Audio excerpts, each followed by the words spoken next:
Welcome back to the fourth hour of ZombiePaloozaRadio. Well, our fourth hour guest, he is from Pennsylvania, and he has a group called Zombie Preparedness Initiative. And he also has a wonderful book called What Zombies Fear. And he has a really cool television show that's going to be brand new out of the box. And I'm going to let Mr. Kirk Almond talk about that. Welcome to Zombie Palooza Radio, Mr. Almond, and talk to us a little bit about what this Pennsylvania ZPI is all about.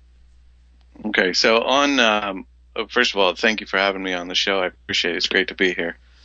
Thank you. Thank you for coming on and being a part of all this craziness. So why don't you talk to us a little bit about what your main group is, what ZPI is? Okay, ZPI is the Zombie Preparedness Initiative. We're a global project. Our goal is to prepare the world for the inevitable zombie apocalypse, or whatever disaster may befall. Our site uses zombies as a metaphor for any type of disaster. The feeling is if you're ready for zombies, you're ready for anything. I think that's pretty cool. We have another group that I have done extensive work with, Zombie Safe Area, and from what I've seen from what you do a lot of what they do, and they too are also global. So, what brought you to the idea of creating ZPI? And we know that you're trying to educate, but how did you come into the zombie genre in the first place? So it's funny. I actually am not the original administrator of the Zombie Preparedness Initiative. It was around since 2006, and I took over in 2009. I was Googling two different handguns, and I was looking for reviews on them, and I came across this site called the Zombie Preparedness Initiative, and it had a review of both guns that I was looking at, and it was a fantastic article. It was well written. It was cited with other websites and other reviews, and it was just a really great article. So I stuck around and I read more of the site, and then I realized that the original site administrator hadn't even logged in a couple of years, so I did a little fishing and tracked him down and took over the site because he was moved on in his life and it wasn't something he was interested in pursuing anymore. And I thought there was so much great information there that I could sort of bring the site back to life and mold the direction of it and put it on a new server and make it faster and clean it up and make it look better. And so what did you initially, when you decided that everything fit in and you were able to do that and become administrator of this particular project, what kind of things did you initially start posting? We have a ton of articles that all of our members have written. Any member of the site is welcome to write an article. I've written articles on basic preparedness, how to start preparing for the zombie apocalypse, what should be in your bug out bag, things like that. All right, let's talk about bug out bags. Now, we've heard the term for most of the evening being thrown about by various groups and different kinds of people and all of that kind of thing. No zombies as of yet have chimed in on the material of bug out bags, but I do know that there are two different kinds of bug out bags. There's one that's called the bug out bag, and then there's one that's called a bug in bag.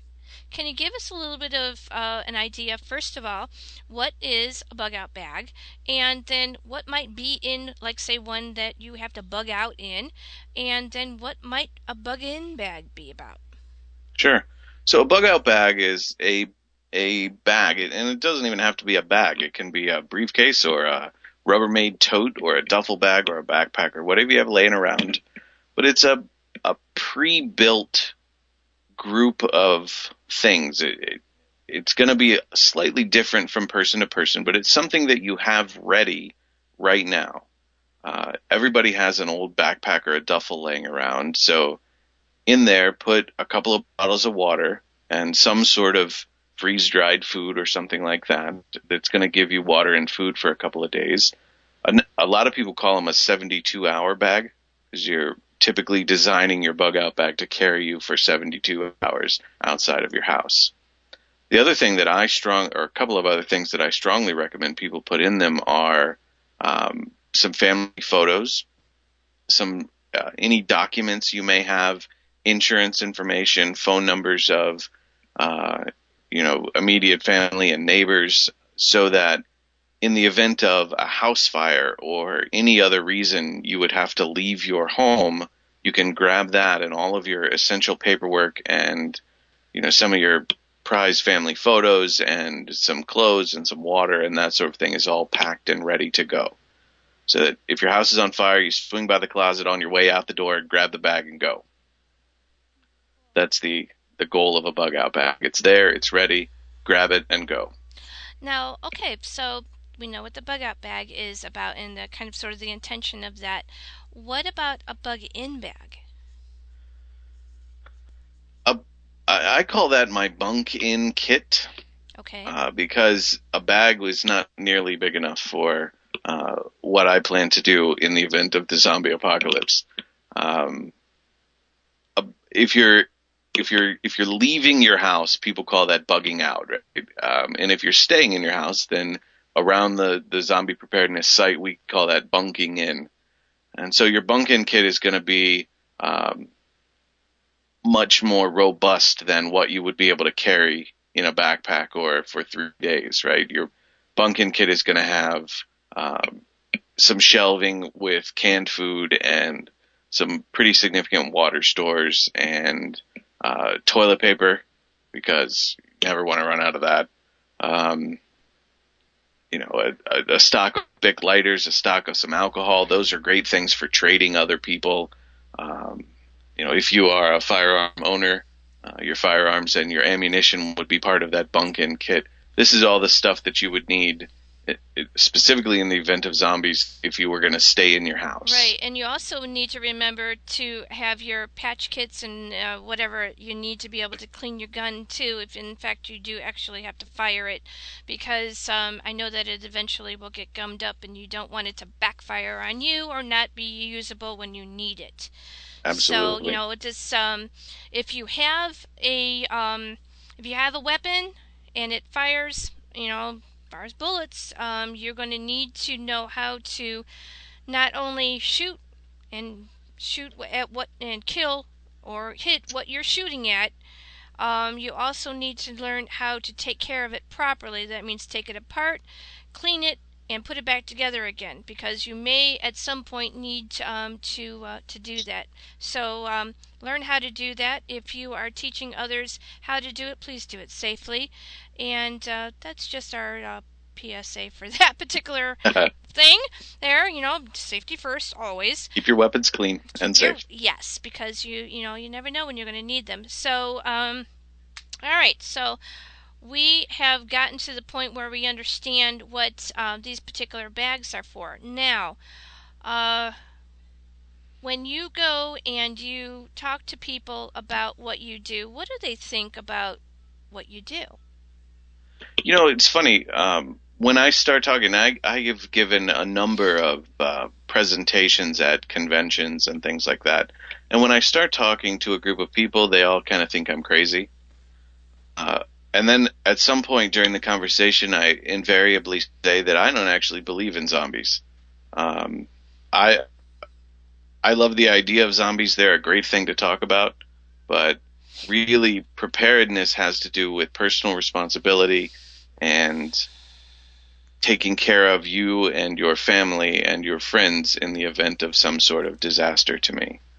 So, I always say if the folks at Hurricane Katrina had been a little prepared, that would have been still a terrible situation, but it would have been much easier to bear. Yes, sir. Especially when they, the people, there were a lot of people there that were unfortunate that they were stuck there. They didn't have a way out. In this new disaster with the Superstorm Sandy, people were a little bit more prepared in getting these people from the inner city out, because they knew dang well that these people could not do it by themselves. So they went in there and they scooped out as many people as they could. However, There are still people that are there during that particular situation that could get out, that had ability to get out, that didn't get out. And for whatever reason that might be, we don't know the minds of men, so people do what they do. But when you hear that there is a disaster coming and you have warning and you have the ability to clear out, do so. What do you think about preparing uh, months or years ahead of time for a disaster plan? Just making sure friends, family, and all of that kind of thing know how to reach each other in case there is some sort of natural disaster, or in case of a zombie attack or some viral attack that happens to come upon us. Talk to us a little bit about that and what you would suggest to do. Everyone should have a plan. Every family should have a plan. It doesn't have to be huge and involved, but you should definitely have two places that you have agreed upon that you will meet your friends and family members. If you have to leave your house, right, one of them might be the gas station down the street or something like that. But if you have to leave your house, you have to have a pre-planned place to meet the rest of your group. In The Walking Dead, when they were all at Herschel's farm, and they all remembered magically to go to that spot on the road to meet up, that wouldn't happen in real life. There's not a place that everybody would say, or in most cases, there's not a place where everybody would say, this is the place we should all go, because that's where I think everyone else is going to go. Yeah, I remember hearing that part, watching it, and I'm thinking, how the, really, for real? But I mean, we have a gas station here. It's a Sheetz, and it's on Elm Street, and so many people, everybody goes there because they have food and gas and all that. But that's when we think about that kind of stuff, we think about getting our bellies filled, and we're all happy, and we just need to get gas and whatever the heck we're going to do out there, get beer or whatever, and that's when we're thinking straight. But I'm going to tell you, when a disaster hits and you got water coming, or you got some virus thing coming and you've got warning about it, you ain't going to be thinking about that. You're going to be thinking, what do I got to do? What do I got to get from my house? What do I, who's going to get the animals, or who's going to get the elderly people that I care about, or who's going to get family members? And if it happens, God forbid, when the kids are all in school, you got to go and you got to grab up all of those people. You going to be able to do that all by yourself? I don't think so. I know we have 5 children right now in this family that are in 2 different schools. One has a primary amount of the kids, and then we have another one at a different location. Who do you pick first? You know what I mean. You're thinking that, and God forbid if you've got to choose like that, and that you can only go to maybe 1 or 2 places. So you need to think about the kind of people that you have around you. You need to figure out whether or not, if you've got friends and family, are they going to be sane enough to be able to think to do that, or are they going to panic? Panic kills, fear kills. If you're in the prone idea of not being able to handle regular things that are mundane every day, you're pretty much kind of going to be screwed. You have to change your mindset. You need to prioritize, and you need to really start thinking more about your safety and the personal safety of others first. Absolutely. And that's one of the reasons it's so important to talk about all of this stuff beforehand and make this plan, right? So you have an agreement with who's going to go where and who's going to get who and who's going to take care of what chores, and then where you're all going to meet up. And then to have a second place that is a more permanent place, so that if I go to Sheetz and everybody's gone from Sheetz, I know that they've moved on to this next place, and that next place is where they're going to try and make their stand, where they're going Right. to, Now we're you know, not we're talking in this particular case if in fact communications has been knocked out. Because if communications have not been knocked out yet, we still have the opportunity to get on the cell or go to a phone and call. But if you well, don't, you can't be communication. The cell phones will stop working in the event of an emergency. The cell phones stop working almost immediately. I went to an event, a political event in D.C. one time, and there was 250,000 people there, and you couldn't even send a text message. And we saw that in 9/11. Yeah, you know what? Nobody You're could right. get a text message. You couldn't call anybody. You couldn't get a text message out. When everybody in an area picks up their phone, it overloads the cell towers, and nobody gets any Right. kind of communication. And that's So in why they the keep telling people they'll run messages on the television or on a computer or something like that if you're on an unnecessary call. But for crying out loud, let me tell you, if there's an emergency and your goose is going to get cooked relatively soon, or some of your relatives have unfortunately found bad incident, you're going to be on that phone. I don't care who you are. You're going to be thinking, I don't give a Absolutely. damn about anybody else. I care about my family and my own. I can tell you definitively that sending text messages uses much less bandwidth, and you're much more likely to get your message through if you're texting on your cell phone than if you are trying to use anything that's data related or even making a call. So, in the event of a big emergency, when everybody's using their phone and you look at your phone and you have no bars because the tower is overloaded, try sending text messages. They have a much better chance of going through. All right. Now, what else do you recommend? I know that there are a lot of places where they have recently put together a list of papers that you can go down as a checklist to have some sort of an idea of putting a plan together. Because when you talk to most regular people who don't know too much about any of this stuff, they're going to look at you and go, plan? What plan? And how do I even know how to plan? And I mean, they have a hard enough Absolutely. time trying to figure out what they wanted for dinner or what they're going to do in the next couple of days. How are they going to plan for something that hasn't happened yet? So on zombiepreparedness.org, we have an entire forum dedicated to people and their plans.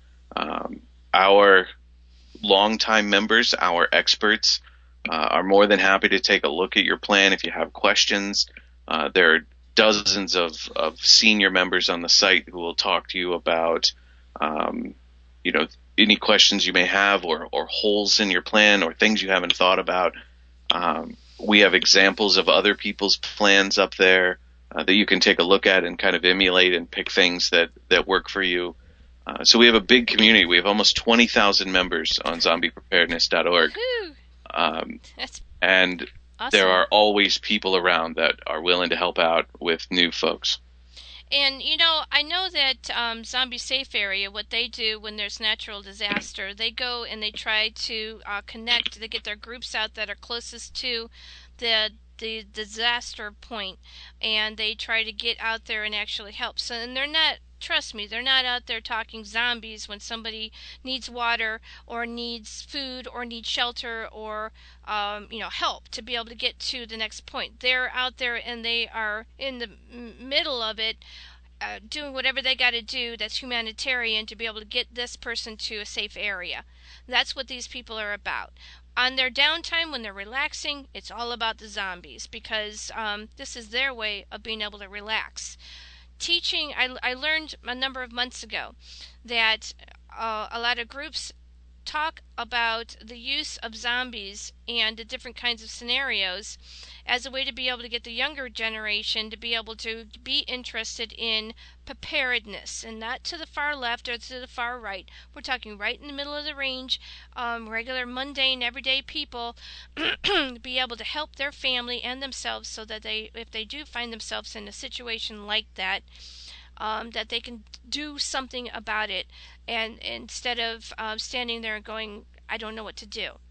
So, Absolutely. so this is what this is about. And if they've got to do it through the use of zombies, these people that are aged between 25 and 35, early 40s, You don't want to go to a FEMA meeting and sit there for 3 or 4 hours listening to some boring dirtbag talk about how to save water or whatever.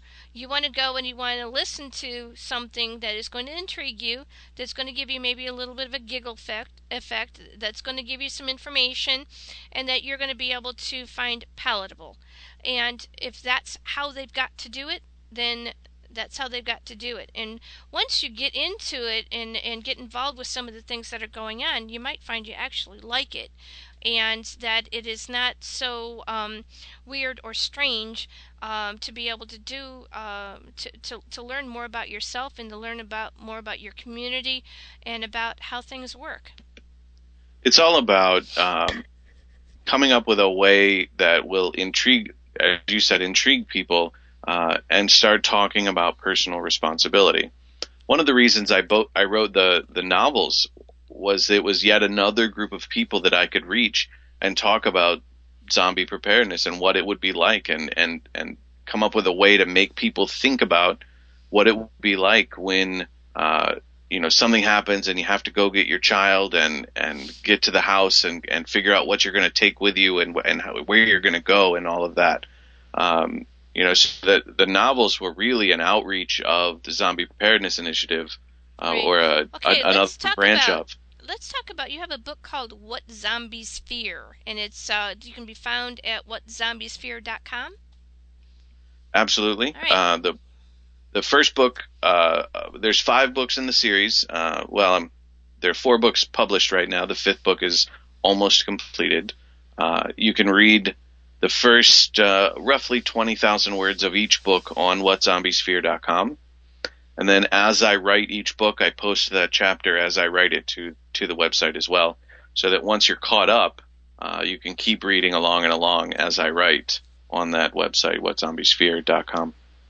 Awesome. So talk to us a little bit more about the books. Now that we know about how many of them there are, what other kinds of scenarios do you put in the books, and is it mostly built on just fantasy, or is it built on real life situations that perhaps anybody might kind of sort of run into? A little bit of both, actually. So the main character's name is Victor Tukes, and Victor Tukes is me. There's no two ways about it. Anybody that knows me and has read the books knows that that's me. Victor has a 3.5-year-old son, and when I wrote the book, I had a 3.5-year-old son. So the books are, especially the first book, is a very direct correlation to my own zombie preparedness plan. Victor is at work one day, sees a zombie outside the cafe eating another guy. He decides to go get his kid and get the wife, and then they head down to the family home in Virginia. So the story of the books, they're really about a father who will do anything to keep his son safe as the world falls apart around him. And that's the theme that ties all of the books together. I talk about zombies every day. This is what I do for a living. I don't have a day job anymore. This is, between books and the TV show and the preparedness website and conventions, this is what I do. And so I get a little tired of the standard, fantastic George Romero zombies. And I got to always give props to Mr. Romero for coming up with zombies as we know them, and for allowing me to take them to the next level and do what I love because of his creation. So, Mr. Romero, if you happen to be listening, thank you. I would love for Mr. Romero to be listening, because I have such respect for this man who has started a trend that I'm sure he probably didn't think was going to happen back in the day when he was doing this stuff. It was cool idea to put a movie together, and then boom, So, and we're now decades later still talking about his style of movie and all of that. I'm working on actually trying to help him get a star on the Walk of Fame. There's some issues where he has not been able to either come up with the funding for it, or to be able to get past some of the legal jargon and BS that he's having to deal with. I was pretty heavily involved with the Zombie Research Society push to get him a star as well, and that was a cool thing. But so having talking about zombies all day, every day, I got a little tired of the standard, slow, dumb, stupid zombie. And plus, I think it's much more likely that if we ever come across anything that is zombie-ish, I don't think they're all going to be stupid. I think some of them might retain some intelligence. Some of them might be smart. So I started. I came up with a way to have zombies where some of them are smart and some of them are dumb, like Mr. Romero's zombies. Um, but then we have this other group, these lieutenants in the zombie army that retain intelligence, and then some of them even gain superpowers. So you end up with super zombies in my books. That's kind of scary. Yeah. All right. So, okay, kind of sort of like some of these viruses that are already out in the regular world, and that they are turning into super viruses because all of our regular known methods for killing them uh, or holding them at bay at least are not working so much anymore. And so, as with all things, everything evolves.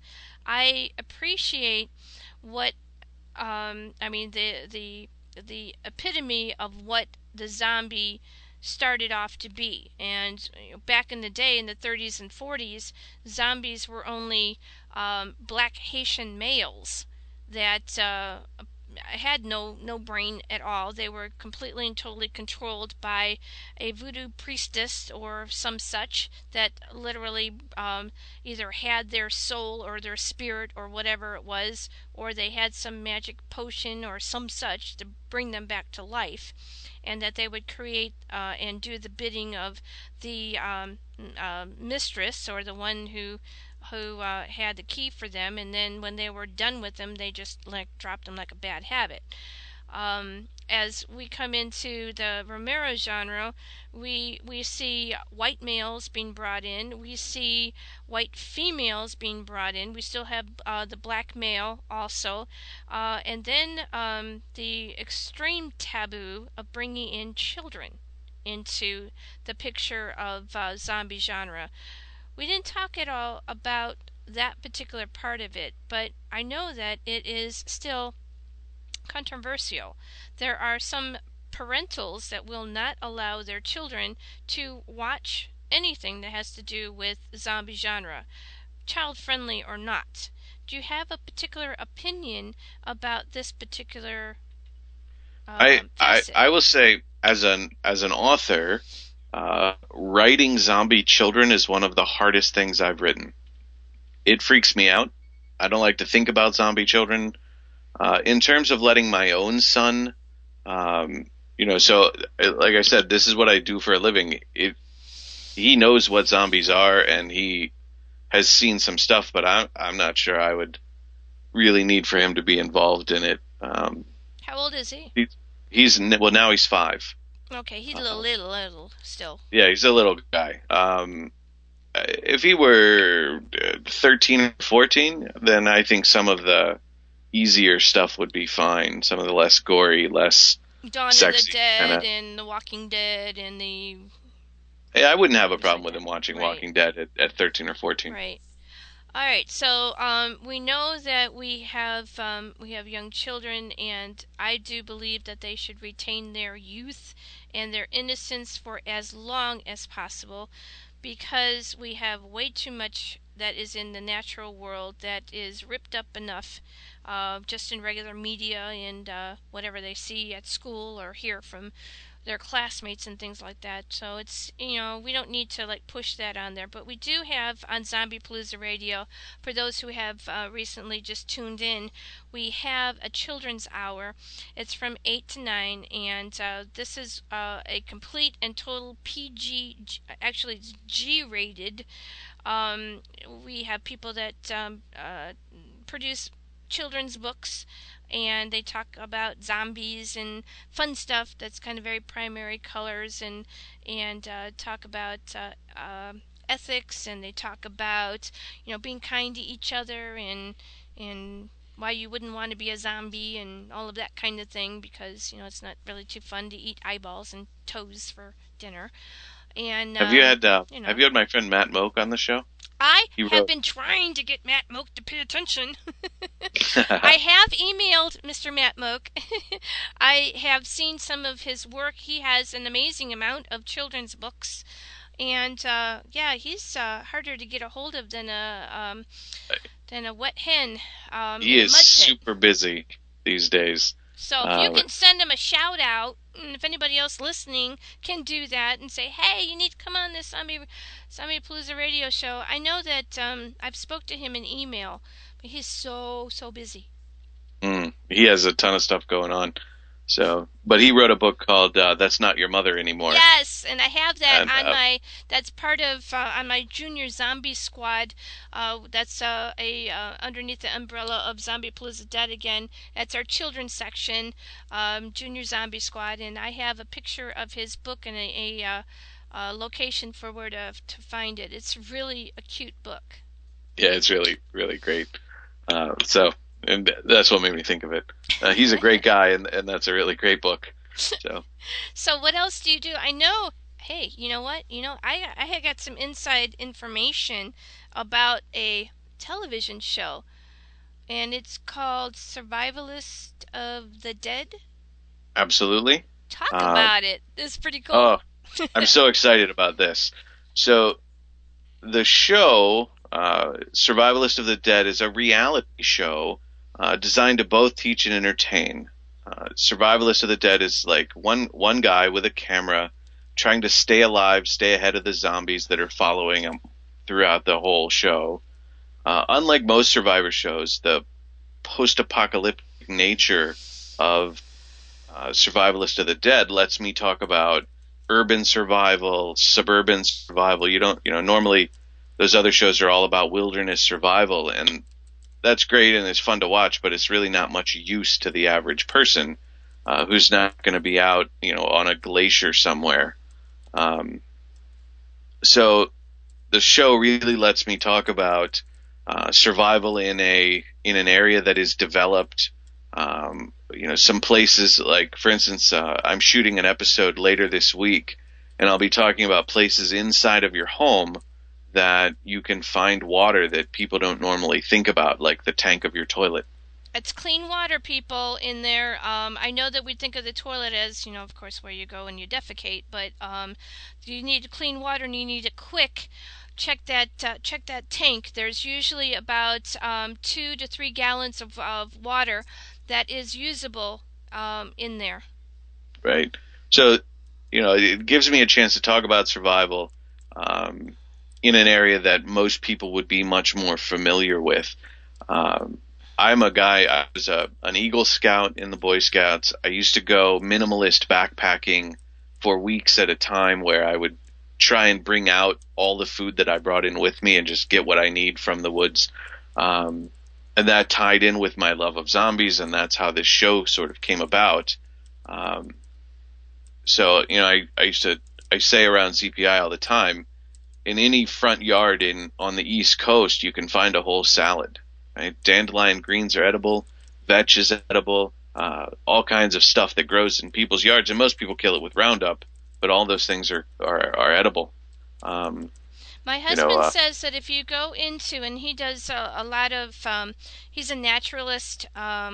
He's also an incredible tracker. He knows how to forage and find food. He has been invited to a survivalist group over at Tom's Run, Tom Brown Jr. School, and so he understands how to not only track people and animals, but he also knows how to forage. And he had said that if you are about between 3 to 5 miles away, and it's better to be about at least 5 miles away from the road to be able to start your forage, because if you go close to the road, you run into contaminants, not only from runoff, but you can run into contaminants from the cars and things of that sort. And it is not a good idea to do that unless you absolutely have to and you got no other choice. Absolutely. It's like drinking stagnant water. If you're Right. going to die of thirst, you drink swamp water. Yes. Uh, but you don't drink it unless you're going to die of thirst. Yes. So, um, I am not an actor. I'm a survivalist. So the show is a reality show. The producers put me in situations where I'll be forced to do what I have to in order to survive. And then at some point that I don't know anything about, then they throw some zombies at me. So the other thing that zombies do to a survivalist is make you think more about security than you normally would have to. Here in North America, we're pretty well blessed. There's not very many nasty animals. We humans are the pretty much the top of the food chain here. But when you add zombies in, then suddenly sleeping out under the stars is not an option. You have to find a safe place to go, and you have to make it safe. So talking about or adding zombies into the mix of that changes the dynamic of the show, where no longer is it about just finding food and water. I also have to find security. Right.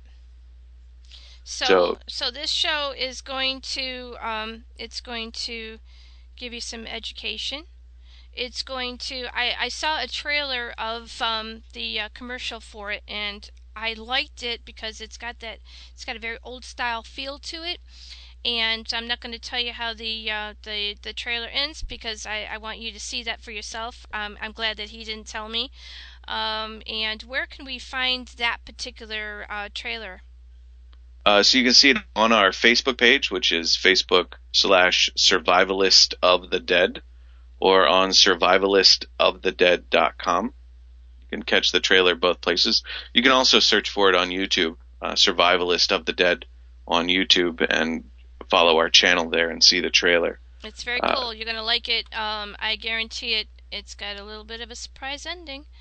The production company has ordered 10 episodes of the show.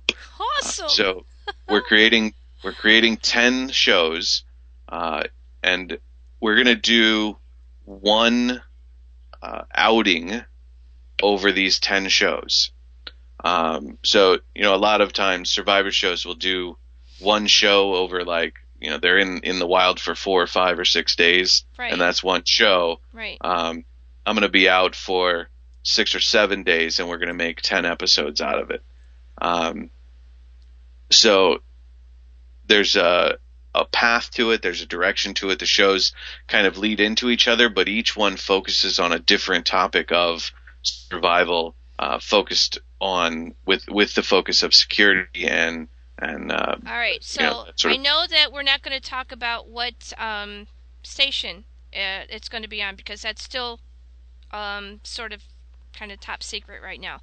But what I would like to have you do is this: when you get your first show put together, you're going to have to let me know.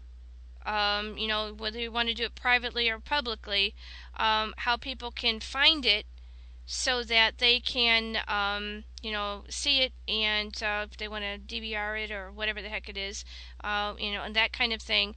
And then what would be interesting, because I'm pretty sure you're probably not going to be anywhere there's a cell phone where I can talk to you on a regular basis.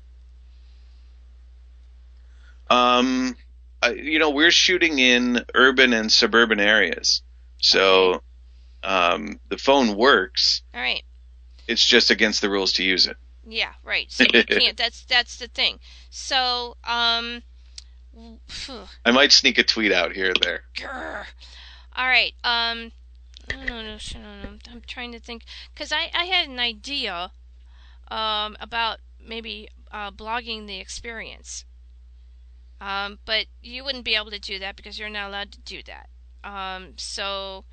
But there's got to be honestly. A way the first episode is filmed to do it, and there was no time. This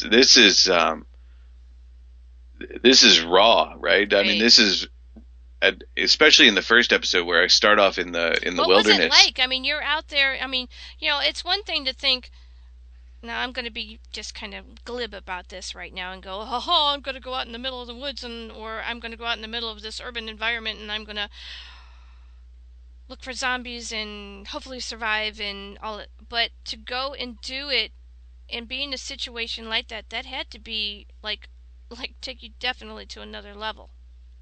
It was nerve-wracking. I got to tell you, I know in my head that these zombies are actors and they are not real zombies and they're not going to bite me and they're not going to hurt me.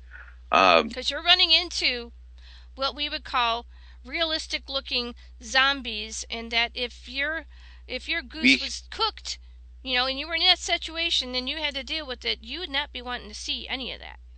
we have a fantastic makeup guy. He is amazing. I mean, these are Walking Dead quality zombies that we have for the show. That guy's fantastic. Is there any way at any point somewhere throughout the year that we would be able to get him on the show and talk about the special effects and all the other good stuff that goes on behind the scenes?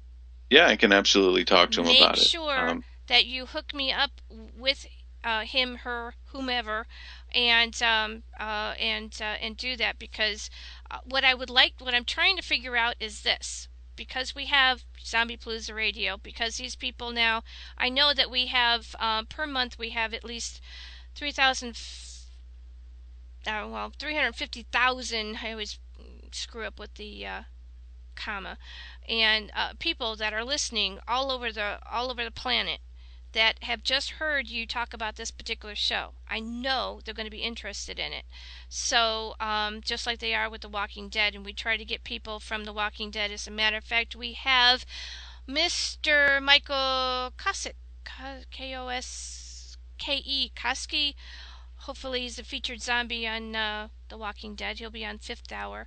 But we like to bring on people who are definitively behind the scenes, because without those people, you wouldn't have the scary bad guys that you've got to face. So Absolutely. so when you're in the environment and you were there, and that first time when you looked up and you went, oh crap. It was genuinely frightening. I was not.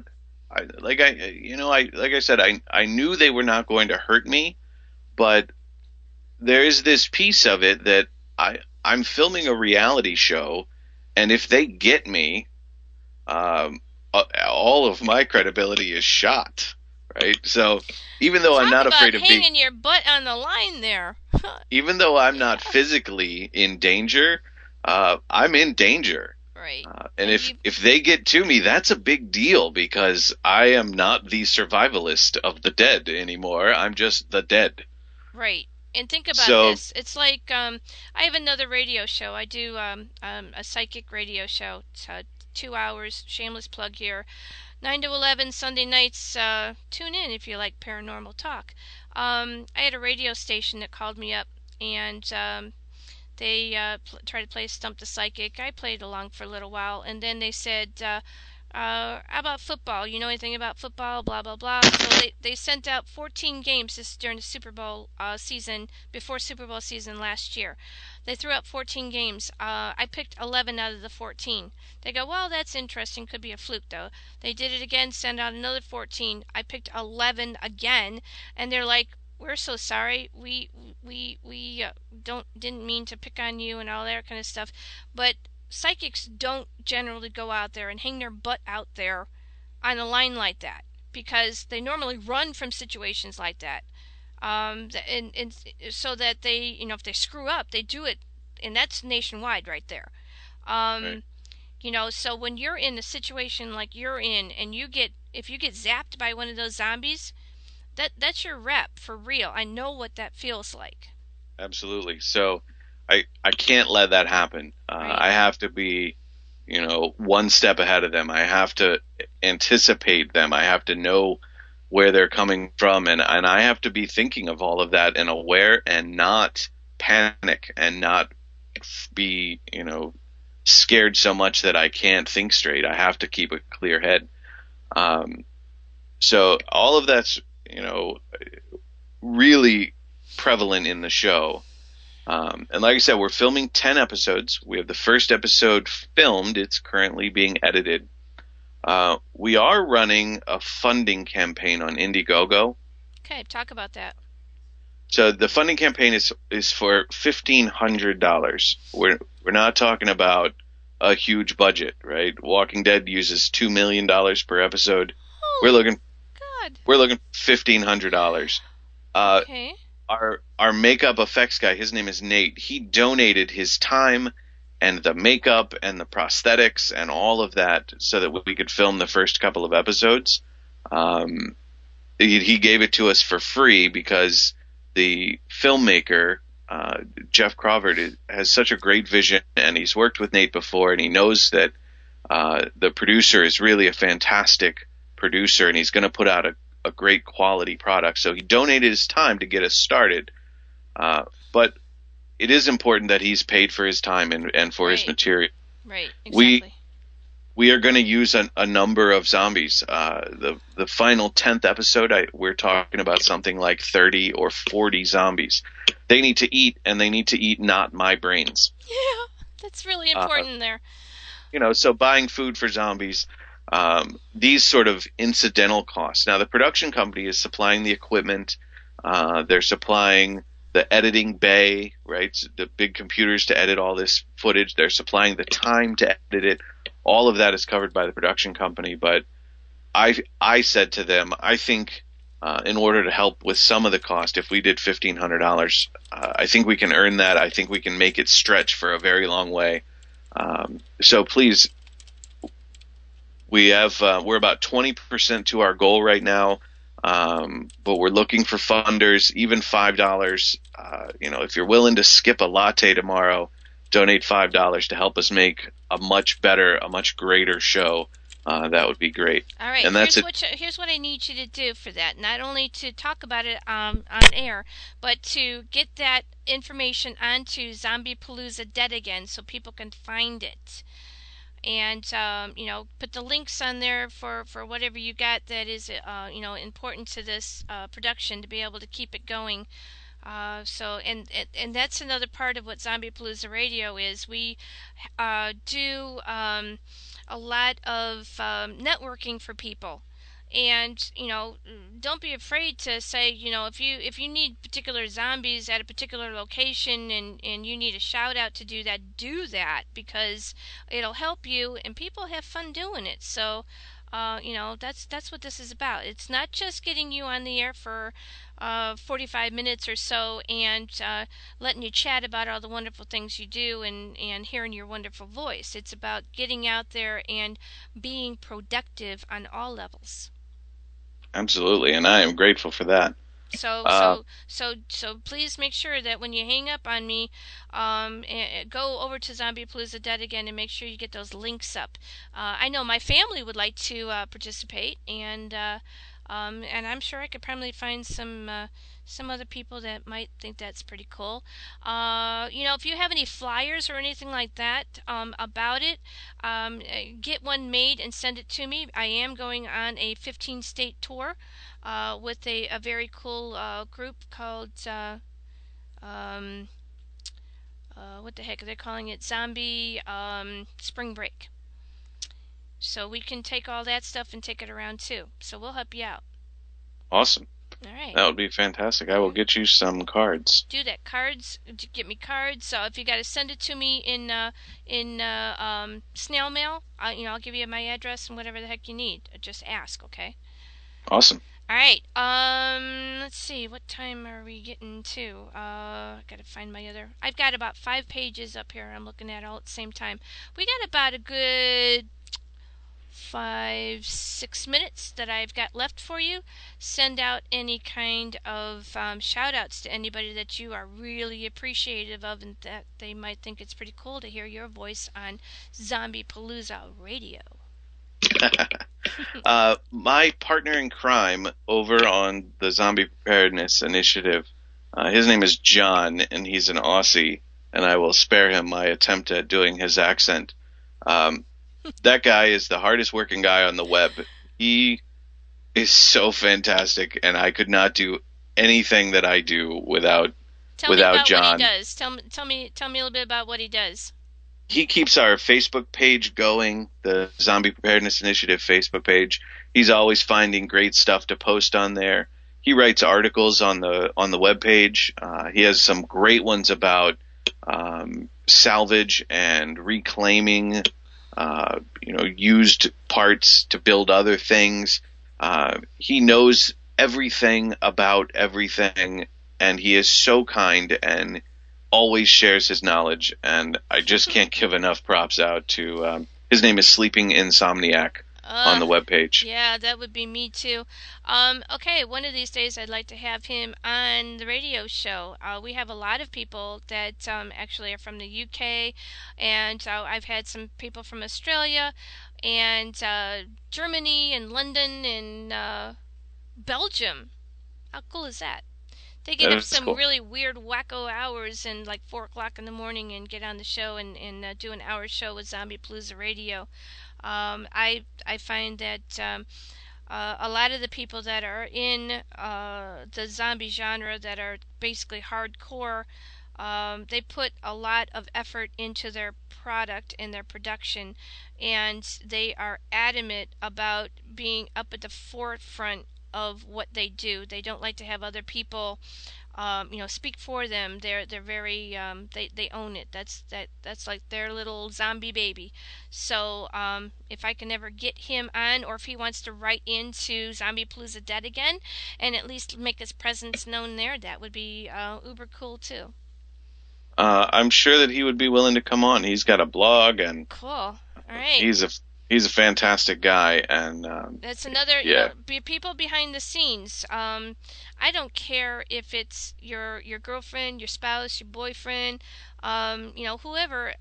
If they're supporting you in any way to be able to help you make the world a better place, to be able to help you get to that next level where you're feeling more comfortable in your own skin, they deserve to have a shout out. They deserve to be able to get up there, and even if they don't like radio too much, I've had a couple that have only been on for like 2-3 minutes at the most, and they're like, that's about as much as they can handle. Especially when they find out it is really live. It's not blog talk. Not that I'm knocking blog talk, but it is live. 30-second delay in the whole bit.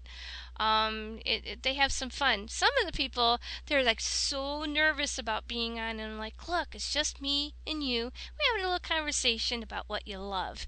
So I'm going to ask you, so what do you think about this whole Zombie Palooza radio, and helping people that have post-traumatic stress disorder and other things about their lives that they just need a little stress relief from?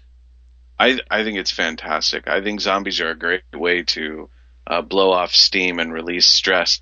To go back just a little bit, I would be completely remiss if I didn't also send a shout out to my fantastic co-author.